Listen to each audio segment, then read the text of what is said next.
സിനിമകളുടെ ലാഭനഷ്ട കണക്കുകളെ കുറിച്ച് പലപ്പോഴും നിർമ്മാതാക്കൾ പുറത്തുവിടുമ്പോൾ ഓരോ വിവാദങ്ങൾ ഉണ്ടാവാറുണ്ട്. ഇപ്പോൾ കുറച്ച് കാലങ്ങളായിട്ട് അവരത് നിർത്തിയിരിക്കുകയായിരുന്നു. ഇപ്പോൾ ഈ ഒരു വർഷം, അതായത് 2025 വർഷത്തെ ഏതൊക്കെ സിനിമകൾ ഹിറ്റായി അല്ലെങ്കിൽ ഭയങ്കര ബ്ലോക്ക് ബസ്റ്ററായി എന്നുള്ളതിൻ്റെയൊക്കെ ഒരു ലിസ്റ്റ് പ്രൊഡ്യൂസേഴ്സ് പുറത്തു വിട്ടിട്ടുണ്ട്. അപ്പോൾ അതുമായി ബന്ധപ്പെട്ടിട്ടുള്ള കുറച്ച് കാര്യങ്ങൾ, അപ്പോൾ കുറച്ച് വിവാദങ്ങൾ കൂടി അതിൻ്റെ പുറകെ വന്നിട്ടുണ്ട്. അപ്പോൾ നമുക്ക് അതിനെക്കുറിച്ചുള്ള കുറച്ച് കാര്യങ്ങളാണ് ഇന്ന് ഞാൻ നിങ്ങളോട് ഡിസ്കസ് ചെയ്യാൻ പോകുന്നത്.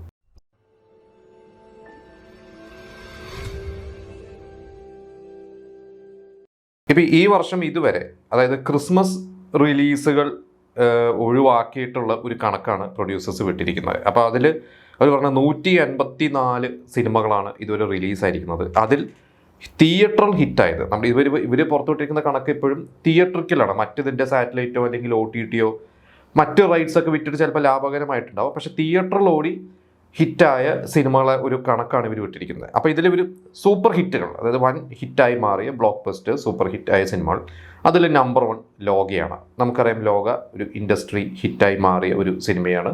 ഇത് കേരളത്തിന് പുറത്തും ഒക്കെ ഓടി അത്യാവശ്യം ഒരു പാൻ ഇന്ത്യൻ ലെവലിൽ ശ്രദ്ധിക്കപ്പെട്ട ഒരു സിനിമയാണ്. പ്രത്യേകിച്ച് അതിൽ നമുക്കറിയാം നസ്ലിനും കല്യാണിയാണ്. അതിന് ഭയങ്കര വലിയ സൂപ്പർ സ്റ്റാർസ് ഒന്നുമല്ല, പക്ഷെ അതൊരു ഹിറ്റ് പ്രതീക്ഷിച്ചിരുന്നു. പക്ഷെ ഇത്ര വലിയൊരു ഹിറ്റായി മാറുമെന്ന് ആരും പ്രതീക്ഷിച്ചിരുന്നില്ല.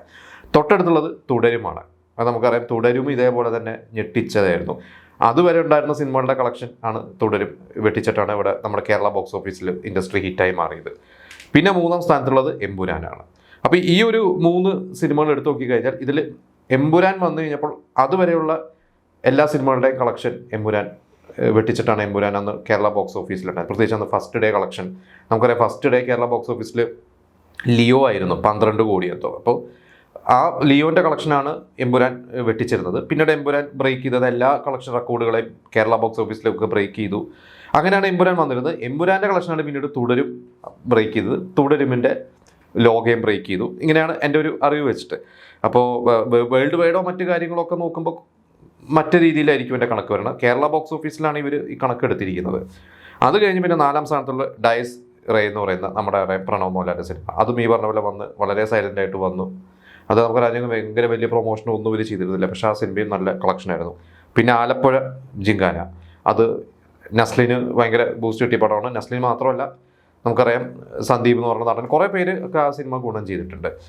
പിന്നെ ഹൃദയപൂർവ്വം സത്യനന്ദിക്കാട് മോഹൻലാൽ ഒരു ബ്രേക്കിന് ശേഷം അവർ ഒന്നിക്കുന്നു എന്ന് പറയുന്ന ഒരു പടം. അതെന്തായാലും അതിൻ്റേതായ ഒരു ഓഡിയൻസിനെ പ്രതീക്ഷിച്ചിരുന്നു. നമുക്കറിയാം അതേപോലെ തന്നെ ആ പടം കളക്ട് ചെയ്തു. വേൾഡ് വൈഡും എനിക്ക് തോന്നുന്നു ഏകദേശം ഒരു 75 കോടിയൊക്കെ കളക്ട് ചെയ്തിട്ടുണ്ട്. കേരള ബോക്സ് ഓഫീസിൽ ഇതിപ്പോൾ ഇത് എക്സാക്ട് കളക്ഷൻ ഇല്ല, എൻ്റെ ഒരു ഓപ്ഷനാണ്. കേരള ബോക്സ് ഓഫീസിൽ ഒരു 40 കോടിക്ക് മുകളിലാണ് ഹൃദയപൂർവ്വം കളക്ട് ചെയ്തിരിക്കുന്നത്. പിന്നെ ഓഫീസർ ഓൺ ഡ്യൂട്ടി, ഇതേപോലെ തന്നെ കുഞ്ചാക്കോവിൻ്റെ വളരെ വ്യത്യസ്തമായിട്ടുള്ള ഒരു സിനിമയായിരുന്നു. നമുക്കറിയാം ഇടയ്ക്ക് കുഞ്ചാക്കോ നായാട്ടൊക്കെ പോലത്തെ സിനിമകളൊക്കെ നമുക്ക് ആ ഒരു ജോണറിൽ പെടുത്താവുന്ന ഒരു സിനിമയാണ്. പക്ഷേ വളരെ ഡിഫറൻ്റ് ആയിട്ടുള്ള കുഞ്ചാക്കോൻ്റെ ക്യാരക്ടറായിരുന്നു. അത്യാവശ്യം തിയേറ്ററിൽ ഓഡിയൻസൊക്കെ കണ്ട് അത്യാവശ്യം റിപ്പീറ്റ് ഓഡിയൻസ് വരെ വന്നിരുന്നു എന്നാണ് എനിക്ക് തോന്നുന്നത്. അത്യാവശ്യം നന്നായി എടുത്തൊരു സിനിമ തന്നെയായിരുന്നു അത്. പിന്നെ രേഖാചിത്രമാണ് ശരിക്കും ഈ വർഷത്തെ ആദ്യത്തെ ഹിറ്റ്. ശരിക്കും രേഖാചിത്രമായിരുന്നു. ഇവർ ഈ വർഷം തുടങ്ങി ആദ്യത്തെ കുറച്ച് 3 മാസങ്ങളിൽ ഇവരൊരു കണക്ക് വിട്ടതിൽ ഇവർ അന്ന് പറഞ്ഞിരുന്നു തിയേറ്ററിക്കലി കളക്ട് ചെയ്ത ലാഭമായ ഒരു സിനിമ അന്ന് രേഖാചിത്രമാണ് എന്ന് പ്രൊഡ്യൂസേഴ്സ് പറഞ്ഞു. കാരണം രേഖാചിത്രത്തെക്കുറിച്ച് പിന്നീട് കുറേ ആർട്ടിക്കിൾസ് ഞാൻ വായിച്ചിട്ടുണ്ട്. അതായത് 8-8.5 കോടി എന്താണ് ആ സിനിമയുടെ ബഡ്ജറ്റ്. ശരിക്കും ആ സിനിമ ഏകദേശം ഒരു 60 ദിവസത്തോളം ഷൂട്ട് ചെയ്തിട്ട് 100 പരം ലൊക്കേഷൻസ് ഉണ്ട്. അത് അത്ര ലൊക്കേഷൻ ഷിഫ്റ്റ് വന്നിട്ട് കൂടിയും ഇവർ ഈ 60 ദിവസം കൊണ്ട് തീർത്തു. ബഡ്ജറ്റ് കുറച്ച് ചെയ്തു. അതിൻ്റെ ഡയറക്ടറുടെ ഒരു ഡീറ്റെയിൽഡ് ഇൻ്റർവ്യൂ ഒക്കെ ഞാൻ വായിച്ചിരുന്നു. എങ്ങനെയാണ് അവരത് പ്ലാൻ ചെയ്ത സിനിമ ചെയ്തത്. നന്നായിട്ട് എല്ലാവരും എൻജോയ് ചെയ്തൊരു സിനിമയും കൂടിയായിരുന്നു. പ്രത്യേകിച്ച് ആ കാതോരത്തിൻ്റെ റെഫറൻസ് ഒക്കെ കൊണ്ടുവന്നിട്ട് എന്തായാലും ഈ പറയുന്ന ഒരു 8 സിനിമകളും ഓഡിയൻസിനെ ശരിക്ക് പല രീതിയിൽ അട്രാക്ട് ചെയ്തു. ചിലത് ഫാമിലി ഓഡിയൻസിനെ, ചിലത് യൂത്തിനെ, ചിലത് ഇപ്പോൾ തുടരുമൊക്കെ ശരിക്കും നമുക്ക് പറയുകയാണെങ്കിൽ എല്ലാ ഓഡിയൻസിനെയും അട്രാക്ട് ചെയ്ത സിനിമ തന്നെയാണ്. പിന്നെ ഇതിൽ ഇവർ ഹിറ്റായ സിനിമകൾ, അതായത് അത്യാവശ്യം മുടക്ക് മുതൽ കിട്ടിയ ഒരു സിനിമകൾ എന്ന് പറയുന്നത് ഒന്ന് കളംകാവലാണ്. കളംകാവൽ ശരിക്കും ഒരു മമ്മൂക്കയുടെ ഒരു എക്സ്പെരിമെൻ്റൽ സിനിമ എന്ന് വേണമെങ്കിൽ പറയാം. കാരണം നമുക്ക് ഇതുവരെ ചെയ്യാത്ത തരത്തിലുള്ള ഒരു സിനിമയായിരുന്നു അത്. അതേപോലെ നെഗറ്റീവ് റോളൊക്കെ ചെയ്യുന്നു എന്ന് പറയുന്നത് നമുക്കറിയാം, ആ സിനിമ കണ്ടവർക്ക് അറിയാം. അപ്പോൾ അതിൻ്റേതായ രീതിയിൽ ആ സിനിമ ശരിക്കും വിജയിച്ചിട്ടുണ്ട്. പിന്നെ എക്കോ, ഇതേപോലെ കിഷ്കിന്ധകാണ്ഡം എന്ന് പറയുന്ന ഒരു ടീമിൻ്റെ സിനിമ. കിഷ്കിന്ധകാണ്ഡത്തിൽ ആസിഫ് അലി ഉണ്ട്. പക്ഷേ ഇതിൽ സാമാന്യം പുതുമുഖം എന്ന് പറയാവുന്ന അത്ര താരമൂല്യം ഇല്ലാത്ത സന്ദീപ് എന്ന് പറഞ്ഞ നടനെ വെച്ചിട്ടാണ് സിനിമ ചെയ്തത്. കൂടെ നരേനും വിനീതും ബിനു പപ്പു ഒരുപാട് പേരുണ്ട്, കുറേ പുതുമുഖങ്ങളുണ്ട്. പുതുമുഖങ്ങൾ എന്ന് പറഞ്ഞാൽ നമ്മൾ മലയാളികൾ അധികം കാണാത്ത കുറച്ച് താരങ്ങളും ആ സിനിമയിൽ പ്രധാന വേഷം ചെയ്തിട്ടുണ്ട്. ആ സിനിമയും നല്ല രീതിയിൽ പ്രേക്ഷകർ തിയേറ്ററിൽ സ്വീകരിച്ചിട്ടുണ്ട്. ഇപ്പോഴും ഈ പറഞ്ഞ സിനിമകളൊക്കെ തിയേറ്ററിലുണ്ട്, കളങ്കാവലുണ്ട്, എക്കോയും ഉണ്ട്. പിന്നെ അടുത്ത ലിസ്റ്റ് എന്ന് പറയുന്നത് പെറ്റ് ഡിറ്റക്റ്റീവാണ്. അത് നമുക്കറിയാം ഒരു ഫൺ മൂവിയാണ്. ഷറഫുദ്ദീൻ തന്നെ പ്രൊഡ്യൂസ് ചെയ്ത് അവരുടെ ഒരു സുഹൃത്തുക്കളെല്ലാവരും കൂടി ചെയ്ത ഒരു സിനിമയാണ്. അത് തരക്കേടില്ലാതെ തിയേറ്ററിൽ വിജയിച്ച സിനിമയാണ്. ഇടയ്ക്ക് നമുക്കറിയാം ഷറഫുദ്ദീൻ്റെ ചില സിനിമകൾ ഇതേപോലെ തിയേറ്ററിൽ കളക്ട് ചെയ്യണം. മുമ്പ് ഒരിക്കൽ മധുര മനോഹര മോഹം, ആ ഒരു സിനിമ ഇതേപോലെ സൈലൻ്റ് ആയിട്ട് വന്നിട്ട് അത്യാവശ്യം കുഴപ്പമില്ലാതെ ഓടിയ ഒരു സിനിമയായിരുന്നു. പിന്നെ പ്രിൻസ് ആൻഡ് ഫാമിലി, അത് ഈ പറഞ്ഞ പോലെ കുറേ നാളുകൾക്ക് ശേഷം ഒരു വോയിസ് ഓഫ് സത്യനാഥിന് ശേഷം ദിലീപിൻ്റെ അത്യാവശ്യം ഫാമിലി ഓഡിയൻസ് കയറി കണ്ട് തിയേറ്ററിൽ തിരക്കേടില്ലാത്ത ഒരു എബോ ആവറേജ് എന്നൊക്കെ പറയാവുന്ന രീതിയിൽ വിജയിച്ച ഒരു സിനിമ തന്നെയാണ്. അത് OTT വന്നപ്പോഴും അത്യാവശ്യം നല്ല രീതിയിലൊരു ഒപ്പീനിയനൊക്കെ ഉണ്ടായിരുന്നു. പിന്നെ പൊന്മാൻ ഇന്ദുഗോപൻ്റെ ചെറുകഥ, ബേസിലിൻ്റെ ഒരു ഗംഭീരമായിട്ടുള്ള പെർഫോമൻസ്, അതും ഈ പറഞ്ഞ പോലെ ആ ഒരു 4-5 ചെറുപ്പക്കാർ എന്ന് പറയുന്ന ആ ഒരു കഥ വായിച്ചവർക്കും അല്ലാത്തവർക്കൊക്കെ ഭയങ്കരമായിട്ട് എനിക്ക് പേഴ്സണലി ബേസിലിൻ്റെ ഏറ്റവും ഗംഭീര പെർഫോമൻസ് ബേസിൽ ചെയ്തതിൽ വെച്ചിട്ട് എടുത്തു പറയുകയാണെങ്കിലല്ലോ ഒന്ന് പൊന്മാൻ തന്നെയാണ്.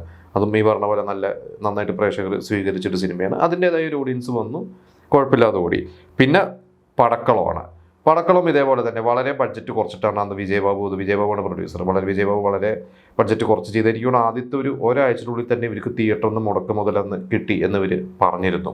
പിന്നെ അത് OTT അതിൻ്റെ മറ്റു കാര്യങ്ങളൊക്കെ കച്ചവടമൊക്കെ നടന്നിരുന്നു. എന്തായാലും തിയേറ്ററിൽ തന്നെ അന്ന് മുടക്കിയ കാശ് കിട്ടി എന്നുള്ളതാണ് എനിക്ക് തോന്നുന്നത്. പിന്നെ ബ്രൊമാൻസ് പറഞ്ഞ പോലെ മാത്യുവും സംഗീതമുണ്ട്, ശ്യാം മോഹനുണ്ട്, ഒരുപാട് യുവതാരങ്ങളൊക്കെ ഉണ്ട്. അന്ന് റൊമാൻസിന് കുറച്ച് നെഗറ്റീവ് ഒപ്പീനിയൻ അല്ലെങ്കിൽ മിക്സഡ് ഒപ്പീനിയനൊക്കെ വന്നെങ്കിൽ കൂടിയും കുഴപ്പമില്ലാത്ത ഒരു ഓഡിയൻസ് തിയേറ്ററിൽ വന്നിരുന്നു. ഇവർ പ്രതീക്ഷ പോലെ നമുക്കറിയാം ആ ഒരു ജോവാൻജോ ടീമാണ്. അപ്പോൾ പിന്നെ അതേപോലെ അല്ലെങ്കിൽ ഒരു പ്രേമലൊന്നും പോലെ ആ ഒരു ലെവലൊന്നും ഇല്ലെങ്കിൽ കൂടിയും തിരക്കിടില്ലാത്തൊരു ഓഡിയൻസ് വന്നിട്ടുണ്ടായിരുന്നു. അപ്പോൾ ഏകദേശം ഇപ്പോൾ ഒരു 15 സിനിമകളാണ് ഇവരിപ്പോൾ ഈ ഇറങ്ങിയ 184 സിനിമകൾ തിയേറ്ററിൽ ലാഭകരമായ സിനിമകൾ, അത് സൂപ്പർ ഹിറ്റ് മുതൽ ഒരു അബോ ആവറേജ് ഹിറ്റ് വരെയുള്ള ലെവൽ 15 സിനിമകളുടെ ലിസ്റ്റാണ് ഇപ്പോൾ പ്രൊഡ്യൂസേഴ്സ് പുറത്തുവിട്ടിരിക്കുന്നത്. ഇനിയിപ്പോൾ ഇതിനെക്കുറിച്ചുള്ള കുറച്ച് വിവാദങ്ങളും ചിലതൊക്കെ വന്നു തുടങ്ങിയിട്ടുണ്ട്.